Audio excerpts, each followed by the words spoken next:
Magandang araw po, welcome po sa aking channel, Love9 TV. Patalasasan po, meron po ba kayong mga properties na napapabayaan or non-performing assets? Plan nyo ibenta, pero wala kayong oras sa pagbenta nito. Kung ito'y pagkakatiwala nyo po sa amin, tawag lang po kayo sa aking numero, usap po tayo, gawin ko po ng video for free. Yes, libre po, wala po kayong babayaran. Tutulungan pa namin kayong mabenta ang inyong property. Kami na po bala sa marketing, sa boosting or paid ads. Even sa tripping, hindi na po kayo mapapagod sa pag-entertain ng mga buyers. Kami na po bala sa lahat. Tawag lang po kayo. Nandito po tayo ngayon sa Silang, Cavite, kung saan meron po tayong bagong video presentation. Isang residential farm property na malapit po sa Korean Temple at San Antonio de Padua Parish Church. Mula po sa Barangay Road, ito po ay inner lot. Kaya meron po itong right of way. At sa panahon po na mag-tripping po tayo, malamang meron na pong concrete road. Gawa ng yan po yung mga materyales. Ito pong lupang binebenta ay may sukat na 1.2 hectares or 12,000 square meters. May access na rin po dito sa area ng tubig, kuryente at internet provider. Gawa ng marami na rin pong mga kabahayan. Nakabakod na rin po ng concrete fence ang buong 1.2 hectares.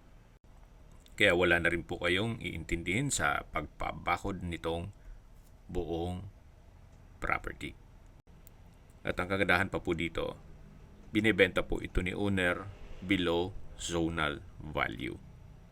Mamaya po sa dulong parte nitong video, pag-usapan natin ang presyo nito, pati distance, location, at travel time. Yan po, tunghayin nyo po itong napagandang lupain kung saan napakatahimik po ng lugar, sariwa ang hangin, at malamig po ang klima. Ito po'y nasa mataas na lugar. Ang estimated elevation above sea level ay 1,304.8 feet.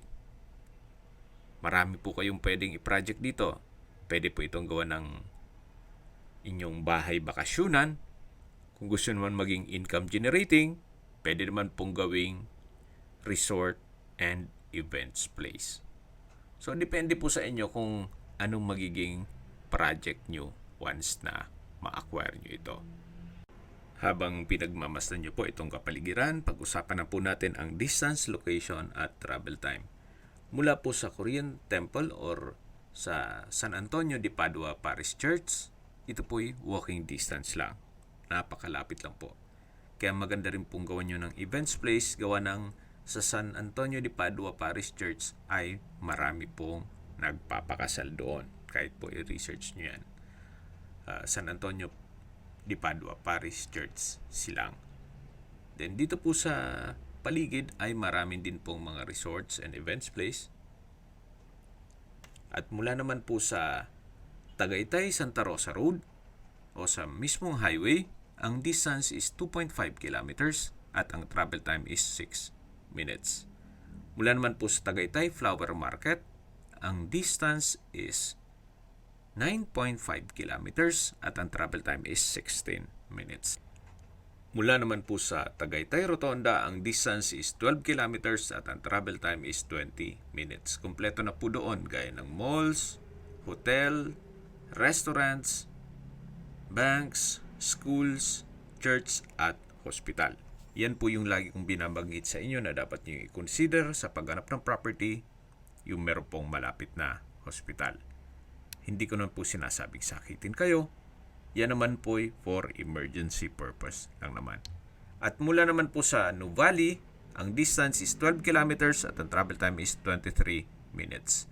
Mula naman po sa Calax, ang distance is 18 kilometers at ang travel time is 27 minutes. Ang Calax po ay connecting South Luzon Expressway, Skyway, all the way to North Luzon Expressway at ibang parte ng Metro Manila. Kaya napapabilis na po ang biyahe papuntang Tagaytay. At mula naman po sa Manila o sa airport, ang distance is 50 kilometers at ang travel time is 1 hour and 31 minutes. Okay, recap lang po. Ito pong property ay nasa Silang Cavite at may lot area na 1.2 hectares o 12,000 square meters. From Barangay Road, meron pong right of way na kung saan si owner din po ang may-ari ng subdivision kaya wala pong magiging problema o magiging issue. May access na rin po dito ng tubig, kuryente at internet provider at tungkol naman po sa dokumento nito, ito po'y tax declaration, kumpleto po ang dokumento at ready na for titling. Okay, sa presyo na po tayo. Gaya po ng sabi ko kanina, si owner binebenta po ito below zonal value. Ang zonal value po ay 3,500 pesos per square meter, pero binebenta lang po ito ni owner sa halagang 3,000 pesos per square meter net. Ibig pong sabihin, si buyer po ang sasagot sa lahat ng taxes at expenses with regard to documentation. Kung may mga katanungan po kayo, tawag lang po kayo sa aking numero. At sa mga kababayan naman natin na sa ibang bansa, meron po akong WhatsApp, Viber, at Telegram. Same number lang po, 0917-316-3399. Sa mga nagtatanong naman po ng aming Facebook, meron po aming Facebook page na Nov9TV at Facebook Real Video. Meron din pong TikTok at Instagram. May ibang YouTube channel po kami, the Nov9TV channel, Nov9TV Listings, Nov9TV On The Spot, Nov9TV Updates, at Nov9TV House Rental. Sana po naibigyan nyo ang video presentation. Paki-like and subscribe na lang po sa aking channel para ma-update din po kayo sa aking future listings. Kung sakali po hanap nyo yung mas malaking sukat ng lupa, meron din po kami ibang listings na pwede nyong pagpilian. Huwag po kayong mag-atubiling tumawag sa amin. Then, let us know your budget para malaman namin kung anong property pwede naming ilog sa inyo. Sa lahat pong viewers, subscriber at nagtiwala po sa amin, salamat po sa suporta. Ingat po kayo lagi at yung pamilya. Maraming salamat po.